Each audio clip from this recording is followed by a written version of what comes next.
Hi guys from The Thoughtful Gardener. I wanted to share with you what I'm doing with my leftover tomatoes. The challenge when you get to this time of year is you get a lot of green tomatoes, and so we're going to let those ripen, and I'm also going to be using up some of my ripe tomatoes today. Now I don't have enough to do a tomato sauce, but I do have enough to do what's called tomato powder, and I think you guys are going to love this.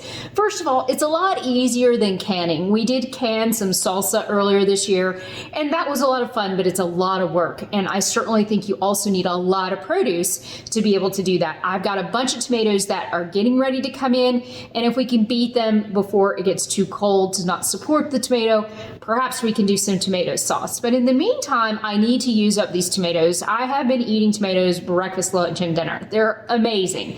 But at some point, it does get a little overwhelming when you're trying to get rid of them. So by making this tomato powder, we will actually be creating something that I can use for tomato paste and tomato sauces going into the other seasons. The beauty of this is that it's going to condense down into a very small amount. It's going to be a lot easier to do than canning. So this might be a good intermediary step if you've never done canning and you're not sure, or you don't have enough produce to make a whole lot of canning produce. You could potentially instead consider doing this as an alternative. So what are you going to need? Well, obviously you're going to need produce. So in this case, the tomatoes themselves. And then this is my dehydrator. So really super simple to use this. It has a multi-tray system, and I've already sliced up one of my tomatoes. Now, this is seeds that I got from the Baker Creek Heirloom company. This is a heirloom tomato called Black Crumb. It's been really delicious, and you can see this one's not cut up, but it sort of has this blackish tint to it at the top. Very scary this time of year, October. It looks like a poisoned apple, doesn't it?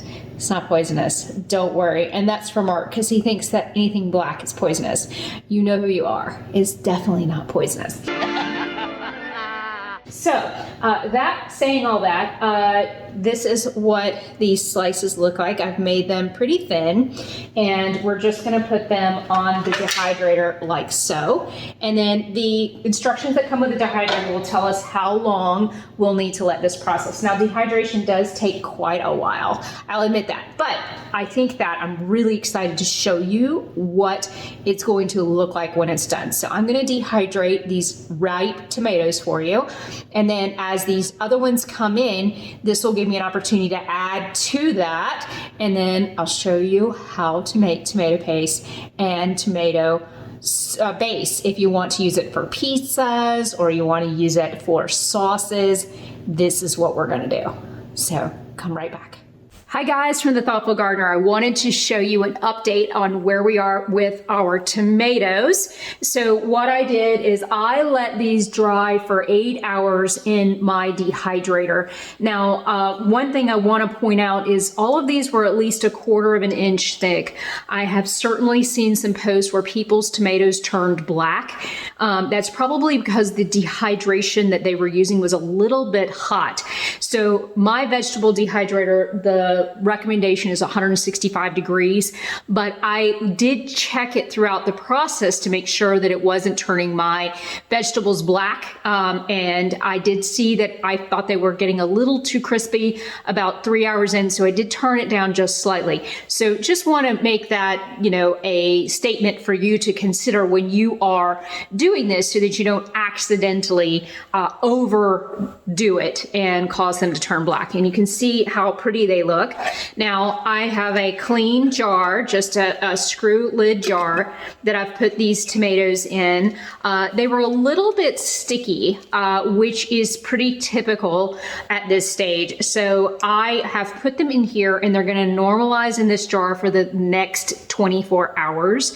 And then we're going to put them back in the dehydrator for 1 more hour. So this is the stage we're at.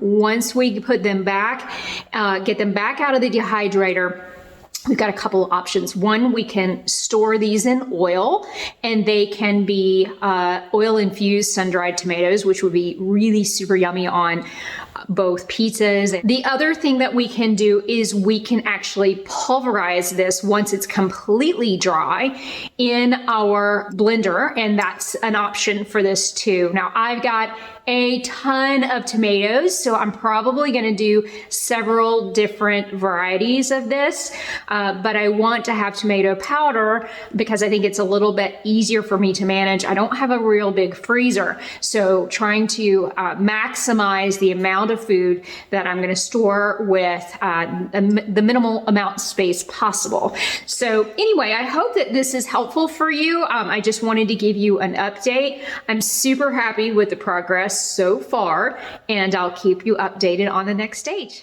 Hi guys, from the Thoughtful Gardener. I wanted to give you an update on where we are with our dried tomatoes.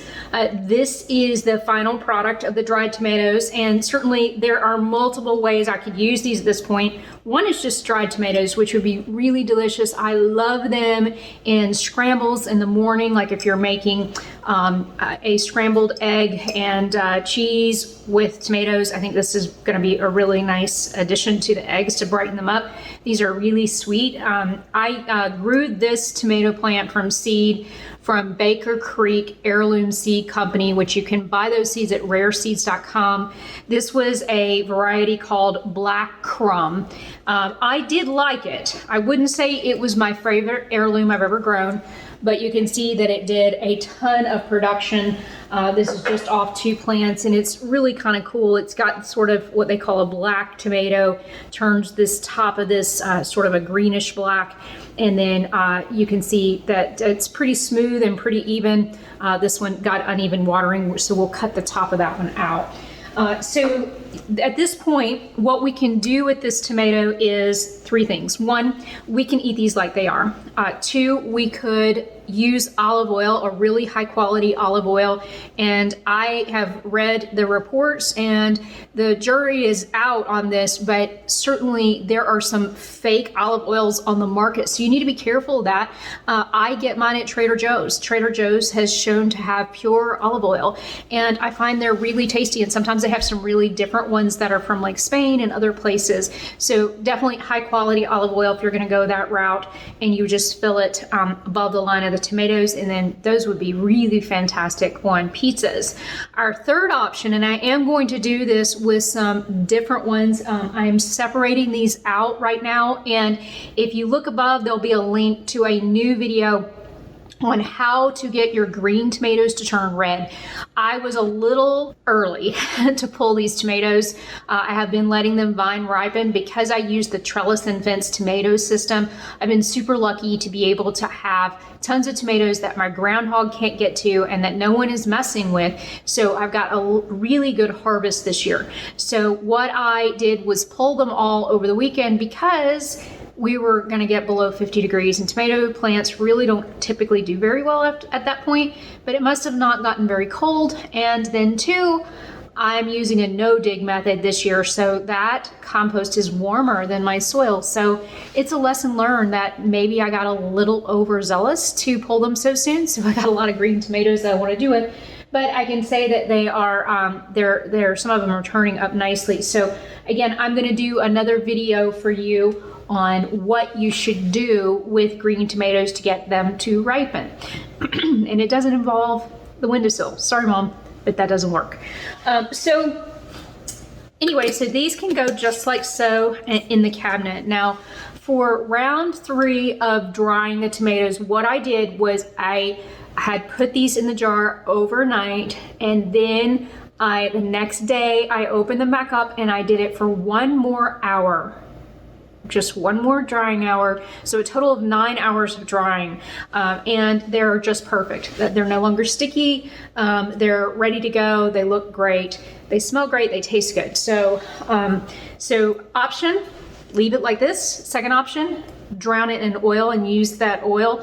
Third option is to pulverize this into powder. So I am going to leave these as they are and then use those in my avocado toast. I'm going to use them in my scrambles in the morning, and I'll probably end up using them on pizza. But I clearly have a ton more to do. And so as I do more, I will certainly update you on my Facebook page to let you know how things are progressing. But I definitely love the idea of tomato powder because I do use a lot of tomato paste. And then also too, I can turn it into sauce, which is really convenient. And then this is not going to take up a lot of room in my pantry. So I'm really excited about that. Garden thoughtfully and take care.